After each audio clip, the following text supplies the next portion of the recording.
അപ്പം ഇന്നത്തെ ഐറ്റം എന്ന് പറയുന്നത് ഇവനാണ് കേട്ടോ. വാഴേൻ്റെ പൂവാണിത്. ഒരുപാട് ഔഷധ ഗുണങ്ങളും കാര്യങ്ങളൊക്കെ ഉള്ള ഒരു ഐറ്റമാണിത്. അപ്പോൾ ഇതെല്ലാം കട്ട് ചെയ്ത് വെച്ചിട്ടുണ്ട്. ചെറിയുള്ളിയും അതുപോലെ തന്നെ പച്ചമുളകും വേപ്പിലയും കൂടെ വെച്ചിട്ടുണ്ട്. പിന്നെ ഇത് ചട്ടി ചൂടാക്കി അതിലേക്ക് എണ്ണ ഒഴിക്കുന്നത്. എണ്ണയിൽ എന്താ പാറി കളിക്കുന്നതെന്ന് വിചാരിക്കേണ്ട. എണ്ണ കേടാതിരിക്കാൻ വേണ്ടി കുരുമുളക് ചതച്ചാണ് ഇട്ട് കൊടുത്തിരിക്കുന്നത്. എണ്ണ ചൂടായാലേക്ക് നേരെ കടുക് ഇട്ട് കൊടുക്കുന്നുണ്ട്. പിന്നെ നേരെ വേപ്പിലയും അതുപോലെ തന്നെ പച്ചമുളകും കുഞ്ഞുള്ളിലേക്ക് ഇട്ട് കൊടുക്കുന്നുണ്ട്. ചെറിയുള്ളി ഇല്ലെങ്കിൽ മാത്രം സവാള ചേർത്താൽ മതി.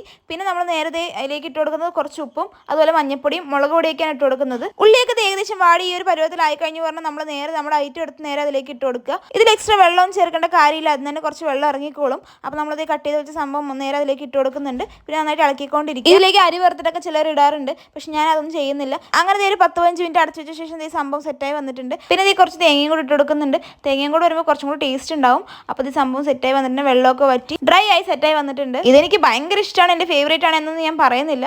പക്ഷേ ഇത് ഒരുപാട് ഔഷധ ഗുണങ്ങളൊക്കെ ഉള്ളതുകൊണ്ട് ഇടയ്ക്കിടയ്ക്ക് അത് കഴിക്കുന്നത് നല്ലതായിരിക്കും. അപ്പോൾ എന്തായാലും അടുത്ത വീഡിയോ കാണുന്നവരെ എല്ലാവർക്കും ബൈ. അപ്പോൾ എന്തായാലും ട്രൈ ചെയ്ത് നോക്കണം.